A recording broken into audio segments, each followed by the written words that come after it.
の、イスラムの情報がすごい大事だと思ってて、 YouTube のサムライムスリムっていうチャンネルを通してイスラムと日本の情報を発信してます。はい、ありがとうございます。じゃあまず最初の質問なんですけど、翔太さんのご両親はムスリムなんですか？ムスリムじゃないです。ないんです。はい。じゃあなんで翔太さんは、イスラム教に改宗されたんですか？きっかけは6年前くらい、大学生だったんですけど、その時に日本とインドネシアの、交流プログラムみたいなのに参加したのが大きなきっかけになってます。でそのプログラムは、日本人とインドネシア人が、日本かインドネシアのどっちかの、田舎の地域に、大体1ヶ月くらい同じ家で共同生活をして、で、その田舎の地域で地域産業、例えば農業だったり漁業だったり地域の商業っていうのにお手伝いをして、地域産業ってどんなのがあるかな、で最終的にその地域の未来が残っていくためにはどうすればいいのかっていうことを、日本の目線とインドネシアの目線を混ぜて、ディスカッション、そして地域の人にプレゼンテーションするっていうプログラムでした。でそのプログラムを通して、いろんなインドネシア人の性格だったりとかムスリムの性格っていうのが明らかになってくるんですよね。例えばムスリムの子たちが豚食べられない、お酒飲めないっていうことから一緒に料理を作る時に日本人が彼らの気持ちを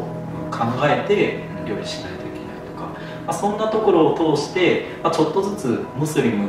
て何かなっていうことを理解していったんですけど、一点イスラムに対して魅力的だなと思うことがありました。でそれはインドネシア人との、ディスカッションの時だったんですけど、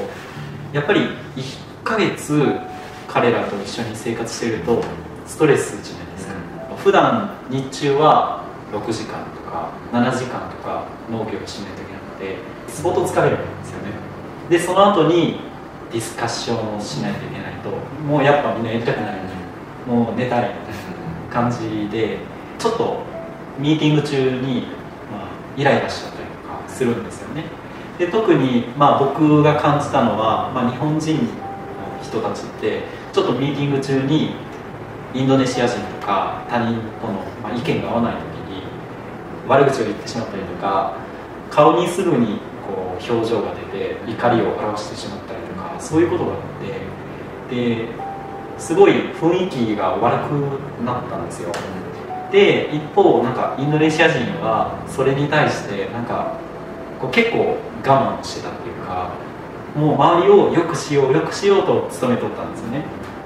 でも当時僕は19歳とかそれくらいで、もし知らない言葉で悪口を言われたらもうめっちゃムカつくなと思って、もう絶対悪口言い返してやるわって思ってたけど、ムスリムは知らなかっ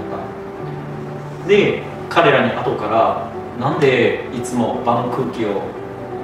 丁寧に務めようとしてるのって聞いた時に彼は答えたんですよね。なぜなら、僕らはムスリムだから。で僕らはクルアンに書いてることをちゃんと守ってて、それが相手に対して怒らないこととか他人に対して優しくするとか、そういうことがちゃんとクルアンに書かれてるから、それを守ってるだけなんだよって言ったんですよ。でそれからイスラムに対して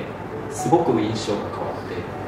って、でこれまで思ってたイスラムと違うなと思って興味を持ち始めた感じですね。イスラム教のことを知ったり、イスラム教のことを勉強してからのイスラム教の印象というのはどういった印象？まずはじめにちょっとだけ自分の話をしたいんですけど、もともと大学が理化学系の出身で、サイエンスの証拠っていうのにすごいこだわってるような人間だったんですよ。でもともと宗教っていうのが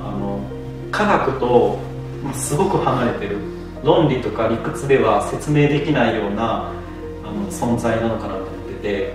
でなかなか興味がなかったんですよね。現代科学で説明できないことを自分が熱心になる必要がないと思ってて、だけどイスラムのことを知って、それは友達から知って、ですごく宗教と科学が密接に関わってる宗教なんだなって思うようなのが印象としてありました。宗教と科学がどのような形で密接していたありますか？全部クルアンの中に書いてるんですけど、例えば空気の話、で地球は、空気があって、その周りにはオゾン層があって、で、地球の外からの、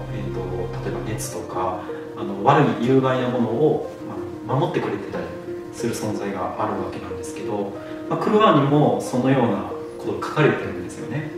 で実際クルアンって1400年前に書かれた本なんですけどね、明らかにその目に見えないもの、例えばオゾン層の話っていうのは、証明することができないんですよ。でそのテクノロジーが発達していない世界で、なんで現代科学でやっと証明できたことが書かれてるのかなっていうことがすごくびっくりしました。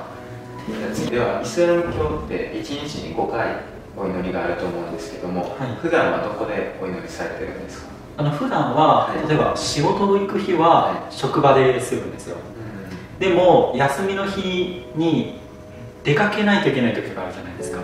その時になかなかお祈りをする場所が見つけられなくて困る時があります。その時はやっぱりお祈りはできないことが多い。するんですよ。で例えばショッピングに行く時とかあるじゃないですか。でその時に、礼拝所がないってなった時に、裏技みたいなのがあってでこれ結構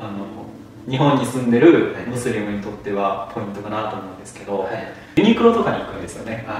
でユニクロとかに行って